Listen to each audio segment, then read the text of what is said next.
नमस्कार. माझं नाव सौ मधुरा सुयोग बापट. मी डेक्कन एज्युकेशन सोसायटीच्या माधव सदाशिव गोळवळकर गुरुजी विद्यालयामध्ये मराठी आणि संस्कृत हे 2 विषय शिकवते. मी आज तुम्हाला इयत्ता 10वीतील मराठी या विषयाची आश्वासक चित्र ही कविता शिकवणार आहे. तर याचा आपण अभ्यास पीपीटीच्या माध्यमातून करूया. आश्वासक चित्र ही कविता आपल्याला आज शिकायची आहे. कवयित्री नीरजा यांचे पूर्ण नाव नीरजा राजन धुळेकर आहे. मराठीतील प्रथितयश कवयित्री, स्त्रीवादी लेखिका व कथालेखिका म्हणून त्या प्रसिद्ध आहेत. त्या समीक्षक म. सु. पाटील यांच्या कन्या आहेत. त्यांच्या काव्यलेखनाला महाविद्यालयीन काळापासूनच सुरुवात झाली. त्यांच्यावर त्यांच्या आईचा समर्थ व्यक्तिमत्वाचा प्रभाव आहे. त्यांना विचारांचा वारसा त्यांच्या आई वडिलांकडून मिळाला आहे. त्यांचे सकाळ सप्तरंगमधील मी कात टाकली हे सदर लोकप्रिय झाले आहे. साधारण 1987-88च्या दरम्यान त्यांनी आईस पत्र नावाची कविता मालिका लिहिली. त्या कवितेत सासरी नांदत असलेल्या मुलीच्या आईशी झालेला संवाद त्यांनी लिहिलेला आहे. त्या लेखनाने त्यांच्या लेखनाची चरित्रात्मक समीक्षा झाली.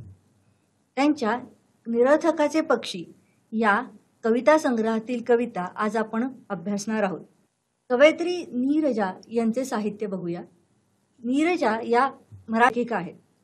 ओल हरवलेली माती हा कथासंग्रह, चिंतन शलाका ललित लेख संग्रह, जे दर्पणी बिंबले हा कथासंग्रह, निरर्थकाचे पक्षी हा कविता संग्रह, निरन्वय हा कविता संग्रह, पावसात सूर्य शोधणारी माणसं हा कथासंग्रह, बदलत्या चौकटी हा ललित लेख संग्रह, वेणा हा कविता संग्रह, श्री गणेशा हा कविता संग्रह त्यांचा प्रसिद्ध आहे. त्यांना मिळालेले पुरस्कार आणि सन्मान बघूया. आपली कविता ज्या पुस्तकातून घेतली आहे त्या निरर्थकाचे पक्षी या पुस्तकाला केशवराव कोठावळे पुरस्कार प्राप्त झाला आहे. कुसुमाग्रज यांच्या कवितेतील स्त्री प्रतिमा या विषयावर बोलण्यासाठी नाशिकच्या मुक्त विद्यापीठातील कुसुमाग्रज प्रतिष्ठानतर्फे त्यांना बोलवण्यात आले होते. नीरजा या पुणे येथील भरलेल्या 4थ्या सम्यक साहित्य संमेलनाच्या अध्यक्ष होत्या.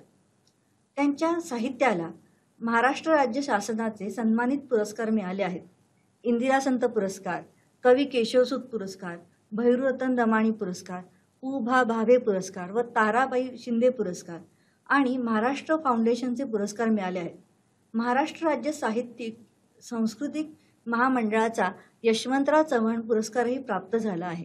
त्यांच्या या कवितेमध्ये स्त्री पुरुष समानता या विषयावर ही कविता आधारित आहे. कवयित्री नीरजा यांनी पुरुषप्रधान व्यवस्थेत राहणाऱ्या हजारो स्त्रियांविषयी लिहिले. आपल्या व्यवस्थेतील रूढी, परंपरा आणि चुकीच्या प्रथांमुळे वेगवेगळ्या पातळ्यांवर स्त्रियांना सोसावे लागले. ही व्यवस्था स्त्रीला स्त्रीचे शत्रुत्व व्हायला भाग पडते. सतत एक असुरक्षित वातावरण त्यांच्या भोवती निर्माण केले जाते. तिला शारीरिक आर्थिकदृष्ट्या पुरुषांवरच अवलंबून राहण्याशिवाय पर्याय राहत नाही. हे त्यांच्या मनावर बिंबवले जाते. त्यांचं मानसिक खच्चीकरण केले जाते. तेव्हा हे बंद होईल, तेव्हा ती एक स्वतंत्र व्यक्ती म्हणून तिचा विचार होईल, तेव्हाच खरी स्त्री पुरुष समानता या समाजात निर्माण होईल. या दृष्टीने पुरुषांचेही शिक्षण होणे आवश्यक आहे. पुरुष तिला एक जिता जगता माणूस म्हणून जेव्हा तिचा सन्मान करेल, त्या अर्थाने तिला वागवेल, तेव्हा खऱ्या अर्थाने स्त्री पुरुष समानता निर्माण होईल. आपल्या पाठ्यपुस्तकातील कविता आश्वासक चित्र याचं प्रकट वाचन मी आधी करते आहे. तापलेल्या उन्हाच्या आडोशाला बसून खेळते आहे एक मुलगी केव्हाची. तापलेल्या उन्हाच्या आडोशाला बसून खेळते आहे एक मुलगी केव्हाची. मी पाहत राहते तिला माझ्या घराच्या झरोक्यातून. ती मांडीवर घेते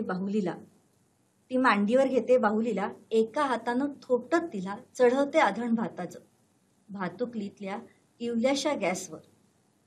बाजूला खेळतो आहे मुलगा हातात चेंडू घेऊन. खूप उंच उडवून चेंडू नेमका झेलतो तो हातात. मुलगी पाहत राहते कौतुकाने त्याच्याकडे. अचानक बाजूला ठेवून बाहुलीला ती जवळ जाते त्याच्या. मुलगा दाखवतो तिला आपलं कसब पुन्हा एकदा.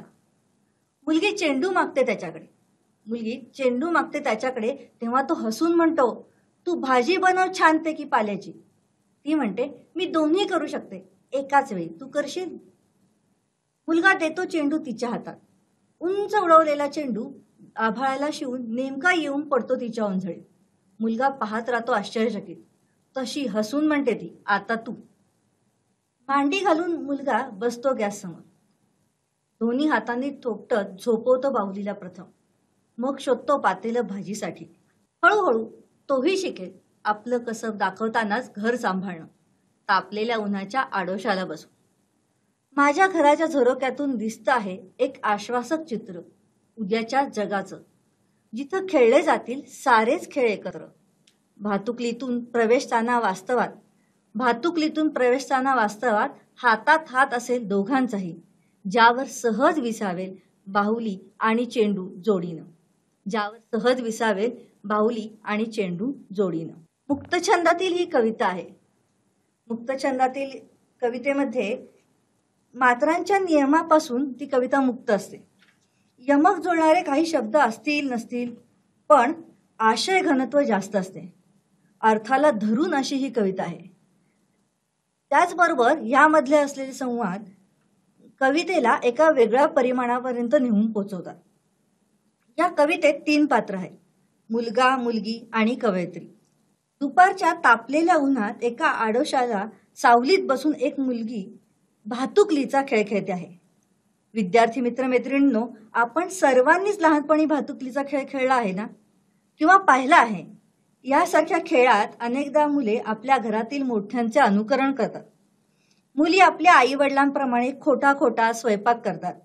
लहान मुलांचे आवरतात, अभ्यास घेतात, घरातील मोठ्यांची काळजी घेतात, वृद्धांची सेवा करतात. त्यांच्या या अभिनयातून आई दिवसभर किती प्रकारची कामं करत असते हे आपल्याला समजून येतं. त्याचं प्रतिबिंब त्यातून उमटत असतं. इतकंच नव्हे तर स्त्री एकाच वेळी अनेक कामाचं शिवधनुष्य पेलते हे आपल्याला त्यातून जाणवतं. एकीकडे ती भाजीची तयारी करते, दुसरीकडे भातासाठी अढण ठेवलेलं असतं, मनात पुढच्या कामाचं नियोजन चालू असतं, तर दुसरीकडे तिचं लक्ष मुलं काय करतात याकडे असतं. अशा गडबडीच्या वेळी जर मुलांनी गोंधळ घातला तर ती चिडते. किती ठिकाणी लक्ष देऊ मी? किंवा तुम्ही काही गोष्टी हातात मागितली तर ती म्हणते, मला काय 10 हात आहेत का? तंत्रज्ञानाच्याच भाषेत बोलायला गेलं तर तिचं मल्टीटास्किंग चालू असतं. कामातील उरक हा तिच्या अंगभूत गुण असतो. कवितेतील लहान मुलगी नेमके हेच अनुकरण करत आहे. हाताने बाहुलीला थोपटत आहे, भातुकलीतल्या एवढ्याशा गॅसवर भाताचं अधण ठेवते आहे. एवढ्याशा म्हणजे छोट्याशा. इथे एक लहान मुलगा तिथं खेळण्यासाठी जवळ आलेला आहे. तुम्ही जेव्हा एकटेच चेंडून खेळत असता तेव्हा तो चेंडू उंच आकाशात उडून झेलण्याचा खेळ खेळता. तसाच हा खेळ मुलगा खेळतो आहे. त्या खेळामधली मजा अनुभवत आहे आणि ते पाहून ही मुलगी कौतुकाने त्याच्याकडे हा खेळ मागते आहे. कवितेतील भातुकली आणि चेंडू हे दोन्ही लहान मुलांचे खेळ प्रतिकात्मक आहेत. भातुकली म्हणजे येथे बालसंगोपनाची जबाबदारी ती देखील या पारंपरिक कुटुंब व्यवस्थेमध्ये एकट्या स्त्रीवर लादलेली आहे. भातुकली या प्रतीकातून स्वयंपाकघर हेच केवळ स्त्रियांचे कार्यक्षेत्र आहे हा प्रतिगामी विचार समाज मनात रुतून बसलेला दिसतो. स्त्रियांना पूर्वीपासूनच रांधा वाढा उष्टी काढा यात अडकवलं गेलं. चूल आणि मूल इथपर्यंतच त्यांना स्थान होते. समाजाची ही चौकट मोडण्याची वेळ आता आली आहे हे ही प्रतीके आपल्याला दाखवतात. भातुकलीमध्ये एवढीशी बोळकी, घरामध्ये असलेल्या प्रत्येक भांड्याचं एक छोटं प्रतिरूप आपल्याला बघायला मिळतं. म्हणजेच ह्या लहान मुलांच्या खेळामध्ये आपल्या घराचं एक छोटं प्रतिबिंब आपल्याला पाहायला मिळतं. आतापर्यंत झालेल्या भागातील शब्दार्थ पाहूया. आश्वासक म्हणजे प्रोत्साहक, झरोका खिडकी, आडोसा सावली, इवल्याशा म्हणजे छोट्याशा, अधण पाण्याला आलेली उकळी किंवा कढ, भातुकली लहान मुलांचा खोटा स्वयंपाकाचा खेळ किंवा लुटूपुटूच्या संसाराचा खेळ. पुढचा भाग बघूया. मगाशी आपण पाहिलं की एक मुलगी भातुकली खेळते आहे, बाहुलीला निजवते आहे, भातुकलीची छोटी छोटी भांडी तिच्यासमोर मांडलेली आपल्याला दिसत आहेत. एक मुलगा चेंडू खेळतो आहे आणि तो चेंडूचा खेळ त्या मुलीला आकर्षित करतो. मुलगा चेंडू खेळतो तो पाहून ती मुलगी त्याच्याकडे कौतुकानं पाहत असते. पण लहान मुलांमध्ये असलेली ही जिज्ञासा किंवा कुतूहल तिला स्वस्थ बसू देत नाही. बघा कवयित्री काय म्हणते, अचानक बाजूला ठेवून बाहुलीला ती जवळ जाते त्याच्या. मुलगा दाखवतो तिला आपलं कसब पुन्हा एकदा. मुलगी चेंडू मागते त्याच्याकडे. त्याच्याकडे तेव्हा तो हसून म्हणतो, तू भाजी बनव छानपैकी पाल्याची. इथं मुलगी कौतुकानं तो चेंडू मागते. तिलाही तो खेळ खेळून बघायचा आहे. अचानक ती बाहुलीला बाजूला ठेवून त्याच्या जवळ जाते. पण तिच्या येण्याचं कारण त्याला समजलं आहे बरं का. आपला ताठा मिळवण्यासाठी तो पुन्हा एकदा चेंडूचा झेल घेतो. आपलं कसब म्हणजे कौशल्य तिला दाखवून देतो. विद्यार्थी मित्रमैत्रिणींनो, हा मानवी स्वभावच आहे. ज्या गोष्टीचं कौतुक होतंय असं वाटतं किंवा ज्याच्याबद्दल आपल्याला पारितोषिक मिळतं ती गोष्ट आपण वारंवार करायला बघतो. पण ज्यामुळे शिक्षा होते ते मात्र आपण टाळतो. उंच जागेवरून उड्या मारणं, कोलांट्या उड्या घेणं, जड गोष्टी उचलणं यासारख्या पुरुषी समजलेल्या कृतींना केल्यावर मुलांचं कौतुक केलं जातं. पण मुलींना मात्र अगं लागेल, सांभाळून, मुलीच्या जातीला हे बरं नव्हे असा शब्दप्रयोग करून तिला त्यापासून बाजूला ठेवलं जातं. अशा प्रकारे घरातच या भेदभावाला खत पाणी मिळतं. सबब मोठं झाल्यावर त्यांच्यावरील या संस्कारांचा परिणाम दिसून येतोच. कामांमध्ये आपोआपच विभागणी होते. स्त्रिया काही बाबतीत मागे राहू पाहतात. वेळ प्रसंगी त्या गोष्टी करतात देखील, पण त्या करत असताना त्यांना धाडस करावं लागतं, साहस करावं लागतं. त्यासाठी आत्मविश्वास मिळवावा लागतो. मुलगी येथे चेंडू मुलाकडे मागते तेव्हा मुलगा काहीशा तुच्छतेनं म्हणतो, तू भाजी बनव पाल्याची छानपैकी. पाल्याची म्हणजे पालेभाजी. तेव्हा त्याला कदाचित वाटत असणार, माझ्याप्रमाणे हिला काय चेंडू खेळायला जमणार, तो मुलांचा खेळ आहे. पण तिच्या आतला आत्मविश्वास तिला गप्प बसू देत नाही. ती त्याला आव्हान देते, मी दोन्ही करू शकते एकाच वेळी, तू करशील. या संवादामुळं कविता ही समजण्यासाठी अतिशय सोपी वाटते. ती कविता आपल्यातली वाटते. मुलगा चेंडू देतो तिच्या हातात. उंच उडवलेला चेंडू आभाळाला शिवून नेमका येऊन पडतो तिच्या ओंझळीत. मुलगा पाहत राहतो आश्चर्यचकित. तशी हसून म्हणते ती. तिचा आत्मविश्वास आपल्याला यातून सहजपणे दिसतो बघा. ती तो चेंडू उंच आकाशात उडवते आणि नेमका तिच्या तो ओंझळीत येऊन पडतो. म्हणजे ती तो झेल व्यवस्थित घेते आणि ते पाहून मुलाला आश्चर्य वाटतं. भातुकलीही हिला खेळायला जमते आणि चेंडूही खेळायला जमतो, म्हणजे दोन्ही गोष्टीही करू शकते. आणि त्यामुळे तो आश्चर्यानं तिच्याकडे पाहत असतो. तेव्हा त्याचं ते आश्चर्य लक्षात घेऊन ती शांतपणे हसून म्हणते, आता तू. मैदानी खेळ हा पुरुषांचाच समजला जातो. भातुकली खेळणाऱ्या मुलाला मुलं इतर नावं ठेवतात. दरवेळी खेळांमध्ये सुद्धा अशी आपण विभागणी झालेली पाहतो. मुलगा एखाद्या मुलींनी करावयाच्या गोष्टी करायला गेल्या की त्यांना आपण नावे ठेवतो. घरामध्ये देखील असंच असतं. कवितेतील मुलगी सुद्धा मी कुठे कमी नाही असं म्हणून आत्मविश्वासाने चेंडू उंच उडवते आणि झेलते. तिच्या त्या कृतीकडे मुलगा आश्चर्यचकित होऊन पाहतो. तशी ती हसून म्हणते, आता तू. आता मुलाला आपली भूमिका बदलायची आहे. आता त्याला घर सांभाळायचं आहे. घर सांभाळणं ही कला आहे. मुलगा आता गॅस समोर बसलेला आहे. मांडीवर त्यानं बाहुली घेतलेली आहे. त्याच्या समोर छोटी छोटी उलीशी पातेली भांडी आपल्याला दिसत आहेत. मुलगी हातामध्ये चेंडू घेऊन खेळते आहे. हे सगळं चित्र कवयित्री आपल्या घराच्या झरोक्यातून पाहते आहे. मुलगा गॅस समोर बसून मांडी घालून बाहुलीला पहिल्यांदा थोपटून झोपवतो. मग भाजीसाठी पातेलं शोधतो. आपल्याकडे देखील असंच होतं. आई बाहेर गावी गेली किंवा आई कामाला कुठेतरी गेली असेल तर आपण याचा अनुभव घेतो. बाबांना घरची कामं करताना दमछाक होते. एका वेळी ते एकच कामं करत असल्यामुळे त्यांना त्याचा वेळ लागतो. आईचं असं नसतं. आईचं एका वेळी अनेक ठिकाणी लक्ष असतं. ती एका हातानं भाजी करत असते, एका बाजूला ती भातासाठी अधण ठेवत असते. तासाभरात ती तिचा सगळा स्वयंपाक उरकते. येथे कवयित्री एक पारंपरिक समाजाची मानसिकता हळूहळू बदलेल असा आशावाद सूचकपणे व्यक्त करत आहे. कवयित्री हे चित्र घराच्या झरोक्यातून पाहते. अर्थात भविष्यात खऱ्या अर्थाने स्त्री पुरुष समानता येईल असं तिला आशावाद वाटतो आहे. कवितेतील मुलगा आणि मुलगी हे आपापली भूमिका आता बदलत आहेत. त्यामुळे कवयित्री पुढे म्हणते, हळूहळू शिकेल तोही आपलं कसब दाखवतानाच घर सांभाळणं, तापलेल्या उन्हाच्या आडोशाला बसून. परिस्थिती कधी कुठली येईल सांगता येत नाही. परिस्थितीचे दाहक चटके हे प्रत्येक वेळी मुलगा आणि मुलगी दोघांनाही सहन करावे लागणार आहेत. त्यामुळं अशाच उन्हाच्या आडोशाला बसून मुलालाही घर सांभाळावं लागणार आहे आणि त्यावेळी तोही आपलं कसब दाखवेल, तोही आपलं कौशल्य दाखवेल असा विश्वास कवयित्री इथं व्यक्त करते. माझ्या घराच्या झरोक्यातून दिसतं आहे आश्वासक चित्र उद्याच्या जगाचं, जिथं खेळले जातील सारेच खेळ एकत्र. भातुकलीतून प्रवेशताना वास्तवात हातात हात असेल दोघांचाही, ज्यावर सहज विसावेत बाहुली आणि चेंडू जोडीनं. आता इथं कवयित्री म्हणते की उद्याच्या जगाचं कदाचित चित्र असं असेल की ज्यावेळी मुलगा आणि मुलगी किंवा स्त्री आणि पुरुष यामध्ये कोणताही मतभेद होणार नाही किंवा ते दोघंही सहकार्यानं समजुतीनं समजूतदारपणानं आपापली कार्य करतील.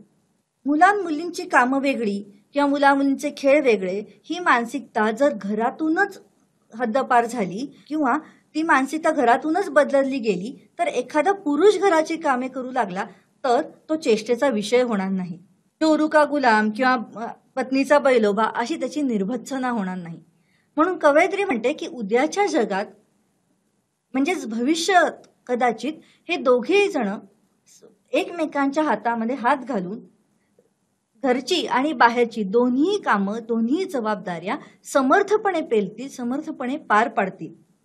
त्यांच्यातील हा बदल स्वीकारण्याची मानसिकता लहान मुलांमध्ये जितकी सहज आहे तितकी सहज भविष्यामध्ये सर्व स्त्री पुरुषांमध्ये येईल असं तिला वाटतं. इथं पहिल्यांदा मुलगी भातुकली खेळत होती आणि मुलगा चेंडू खेळत होता.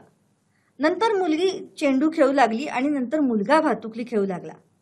हा जेव्हा भूमिकांमध्ये बदल झाला, ती भूमिका बदलत असताना त्यांची मानसिकताही त्यांना बदलावी लागली.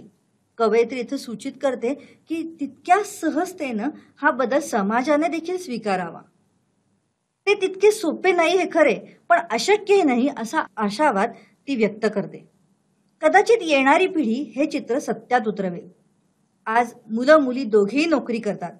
मुली आर्थिकदृष्ट्या सक्षम स्वतःच्या पायावर उभ्या आहेत, पण पारंपरिक स्त्रीची भूमिका निभावताना त्यांनाही दमछाक करावी लागते, त्यांनाही कसरत करावी लागते. त्या थकून जातात. अशा वेळी समजून घेणारा एक हात त्यांच्या पाठीशी हवा असतो, तो त्यांना त्यांच्या या सर्व प्रवासामध्ये सुखकारक होईल. आतापर्यंत झालेल्या भागाचे शब्दार्थ पाहूया. आश्वासक, उत्साहवर्धक, प्रोत्साहक, शिवून म्हणजे स्पर्श करून, वास्तवात प्रत्यक्षात, विसावेल विश्रांती घेईल, जोडीनं सोबतीनं. समाजामध्ये काही कर्तृत्ववान स्त्रियांची उदाहरणं पाहूया. डॉक्टर आनंदीबाई जोशी, पहिली स्त्री डॉक्टर. किरण बेदी, पहिली महिला IPS. सुरेखा यादव, पहिली रेल्वे चालक. कल्पना चावला, अंतराळवीर. मेरी कोम, मुष्टियोद्धा. गीता फोगट, कुस्तीगीर. मिताली राज, भारतीय महिला क्रिकेट संघाची कर्णधार. या सर्व उदाहरणांवरून आपल्याला हे कळतं की स्त्रिया आजच्या घडीला सर्व क्षेत्रामध्ये कार्य करू शकतात. त्यांनी आपली क्षमता सिद्ध केलेली आहे. गरज आहे ती प्रोत्साहनाची, गरज आहे हा बदल स्वीकारायची. आज आपण एखादी स्त्री घरातलं काम करते, गृहिणी आहे म्हणून तिला थोडंसं कमी लेखतो, पण उद्या जर एखाद्या पुरुषाला घरातली कामं करायला लागली तर त्याला कमी लेखता कामा नये.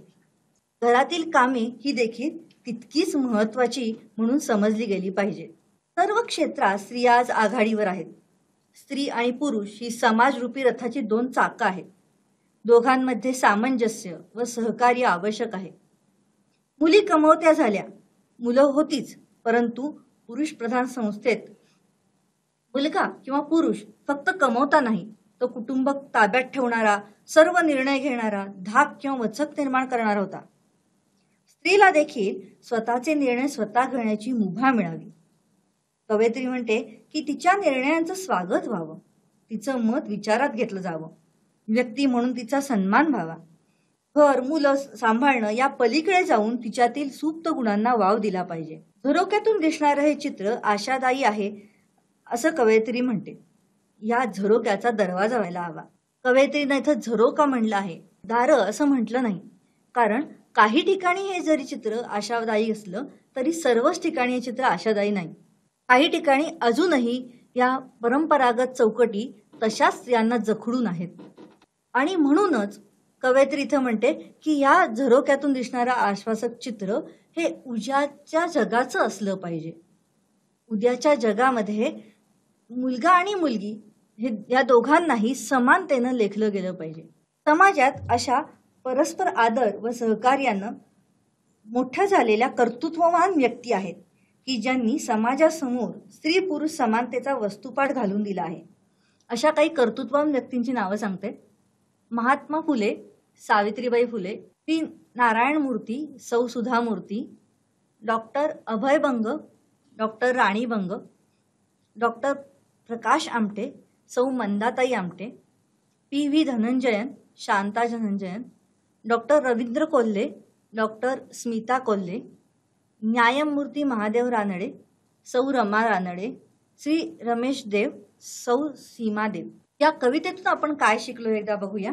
कवयित्री नीरजा यांनी लहान मुलांच्या खेळातून स्त्री पुरुष समानतेचे आश्वासक चित्र रंगवले आहे. भविष्य काळात स्त्री पुरुष परस्पर स्नेहाने व समजूतदारपणाने कार्य करतील असा आशावाद व्यक्त केला आहे. मराठीतील प्रतिथयश कवयित्री नीरजा यांच्या निरर्थकाचे पक्षी या कविता संग्रहातील आश्वासक चित्र ही कविता भविष्यकालीन स्त्री पुरुष समानतेचे सकारात्मक चित्र कसे साकार जाईल याची दिशा दाखवते. आपण साध्या सोप्या भाषा शैलीतून काव्य रसिकांना विचार करण्यास प्रवृत्त करून त्यांच्या मनामध्ये भविष्याबद्दल प्रसन्न व प्रबळ आशावाद निर्माण करण्यात कवयित्री यशस्वी झाले आहेत हे मात्र नक्की. स्त्रीवादी लेखिका कवयित्री नीरजा धुळेकर यांच्या आश्वासक चित्र या कवितेतून आपण आता स्त्री पुरुष समानता ही कशी रुजवली पाहिजे हे पाहिलं. त्याचं भविष्यातील चित्र आशावादी असलं पाहिजे असा आशावाद कवयित्रीनं यामध्ये व्यक्त केला आहे. कवयित्रीनं कविता कशी सुचली हे एका ठिकाणी सांगितलं आहे. एकदा कवयित्री आपल्या घराच्या बाल्कनीतून जेव्हा खाली बघत होती तेव्हा ग्राउंडवर एक मुलगा चेंडू खेळत होता. त्याच्या शेजारीच एक मुलगी भातुकलीचा डाव मांडून बसलेली होती. ते चित्र पाहिल्यानंतर कवयित्रीला अशी कविता सुचली. आपण मुला मुलींच्या खेळांमध्ये भेद करतो. मुलांना काही भेटवस्तू म्हणून द्यायची झाल्यास त्याचे खेळ वेगळे असतात, पण मुलींना मात्र बाहुली देतो, भातुकली देतो. म्हणजेच मुला मुलींमध्ये आपण फरक करतो. इतकेच नव्हे तर मुलांसाठी काही वस्तू आणायचं झाल्यास तर ते निळ्या रंगाची, मुलींसाठी काही गुलाबी रंगाची, अशा पद्धतीने रंगांमध्ये पण आपण भेदभाव करतो. ह्या पद्धतीचा भेदभाव आपण नष्ट केला पाहिजे. त्यांच्यामध्ये समानतेचं मूल्य जोपासलं गेलं पाहिजे, जपलं गेलं पाहिजे. यासाठी घरातूनच प्रयत्न करायला हवे. आईनं घरातील लहान मुलांना छोटी छोटी कामं सांगून घरातल्या कामांचं महत्त्व पटवून दिलं पाहिजे. तिनं एकटीनंच दमछाक न करता कामाची जर विभागणी केली तर घर सर्वांचंच आहे असं म्हणून तर सगळ्यांनाच कार्यप्रवृत्त केलं तर मुलं हे आपोआपच शिकतील. येणारी पिढी कदाचित हे महत्त्व जाणून आपल्या घरातील मुलींना, स्त्रियांना प्रेमानं, आदरानं वागवतील, त्यांच्या मतांचा आदर करतील आणि यासाठी घरातून प्रयत्न व्हायला हवेत. ही जबाबदारी आत्ता आपली आहे. आपण ही जर जबाबदारी समर्थपणे पार पाडू शकलो तर येणारं चित्र हे खरंच मुलींसाठी आशादायी असेल. मुली आपल्या प्रयत्नातून ह्या घराचा संसार खूप सुंदरपणे फुलवतील. घरची जबाबदारी, बाहेरची जबाबदारी ही दोन्ही समर्थपणे सांभाळतील. त्यासाठी तिला हवा आहे एक मदतीचा हात, त्याचबरोबर चांगली साथ. आणि हे चांगली साथ ही फक्त चांगल्या विचारातूनच मिळू शकते आणि हे चांगले विचार घरातून रुजले पाहिजेत. कवयित्रीनं आपल्या कवितेतून अतिशय सोप्या शब्दामध्ये हे मांडलेले आहेत. मुक्त छंदातील ही कविता अतिशय साधी आणि सोपी आहे. केवळ वाचनातून आपल्याला त्याचा वाच्यार्थ समजतो. घरामध्ये जेव्हा स्त्री आणि पुरुष दोघंही काम करून येतात तेव्हा स्त्री पुन्हा पदर खोचून कामाला लागते. पुरुष मात्र सोफ्यावर आळवा होऊन चहाची मागणी करतो, पाण्याची मागणी करतो. पण स्त्रीला मात्र ओट्याजवळ जाऊन पुन्हा उभे राहावे लागते, काम करावे लागते. हेच जर त्या दोघांनीही उठून घरातील कामे केली तर तिचा किती बरे भार हलका होईल. तिला आपल्या संसाराचं ओझं वाटणार नाही, आपल्या कामाचं ओझं वाटणार नाही. आणि म्हणूनच स्त्री आणि पुरुष दोघांनीही सामंजस्यानं सहकार्यानं कार्य करत राहिलं पाहिजे. आपली ही कविता आपल्याला हेच विचार समजावून सांगते. या कवितेतून आपण सकारात्मक विचार करायला शिकतो. हे विचार सार्वकालिक आहेत. ही कविता आपल्याला सगळ्यांना खूप काही शिकवून जाते, प्रेरणा देते.